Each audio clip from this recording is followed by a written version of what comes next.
নমস্কার, দি গ্রেসফুল মাইন্ডসে আপনাদের সকলকে স্বাগত। আমাদের আজকের নিবেদন দেবাশিস বন্দ্যোপাধ্যায় লিখিত কবিতার রোগ। গল্প পাঠে আমি স্বপ্না চ্যাটার্জি ও আমার কন্যা সুলগ্না চ্যাটার্জি। শুরু করছি আমাদের আজকের পরিবেশন কবিতার রোগ। সুস্থ সবল ছেলে আশারামকে ধরেছিল কবিতার রোগে। সব সময় মিল খুঁজে অস্থির। চোখের সামনে যা দেখে, হাতের কাছে যা পায়, তারই সে মনে মনে মিল দিয়ে বসে। মিল ছাড়া গদ্য কবিতার কথা সে ভাবতেই পারে না। আশারাম সেদিন বাসে চেপে স্কুলে যাচ্ছিল। সরকারি বাস, খুব ভিড়, যথারীতি ভিড় প্রবেশপথের সামনেই। আশারামের চেয়ে বয়সে অনেক বড় বড় ছেলে, যুবক আর লোকেদের ভিড় সেখানে। আশারাম বাসে কোনো রকমে উঠতে পারল। উঠেই বলল, দাদা একটু সরুন। কিন্তু কে শুনবে ওর কথা? সবাই নিজেকে নিয়ে ব্যস্ত ব্যস্ত নিজেকে সামলাতে। ওদিকে দাদা শব্দের একটা জুৎসই মিল আশারামের জিভের ডগায় এসে উপস্থিত। সে আস্তে আস্তে দুবার উচ্চারণ করল, কাদা। কেউ শুনল না। শুনলে হয় অবাক হতো, না হয় ভাবতো পাগল। অল্প বয়সেই মাথার 12টা বাজিয়ে বসে আছে। সে ফ্যাসাদে পড়ল সেদিন, যেদিন কাদা বলা মাত্র মোক্ষম শব্দটা একজনের কানে গেল। আর যায় কোথা?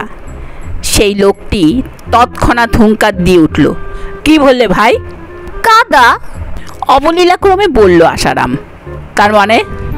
রাস্তার পাশের নর্দমার কাদা পরিষ্কার করছিল কয়েকজন লোক। পরিষ্কার করছিল বলা ভুল, নর্দমার কাদা তুলে পথের পাশে জমা করে রাখছিল। আশারাম ওদিকে আঙ্গুল দেখিয়ে দিল। আসলে সে কিন্তু কাদা বলেই লোকটিকে সম্বোধন করেছিল। আশারাম সেদিন এভাবে কবিতার মিল খোঁজায় ব্যস্ত। ভূতে ধরার মতো মিলে ধরল ওকে। আশারামের বাবা তো ব্যাপার দেখে ছেলের জন্যে ভেবে আকুল। সেদিন আবার এমন একটি ঘটনা যা সত্যিই তাকে আরও বেশি করে ভাবনায় ফেলল। অমাবস্যার রাত। আশারামদের বাড়ির উঠোনে মাঝরাতে পড়ল কয়েকটা ঢিল। আশারামের বাবার এমনিতেই রাতে ভালো ঘুম হয় না, তার উপর আবার ইদানিং ছেলের চিন্তায় তিনি আরও ব্যাকুল হয়ে পড়েছেন। চোর চোর বলে তিনি তো উঠোনের দিকে ছুটলেন। আশারামও কিছু পরে সেদিকে দৌড়ালো।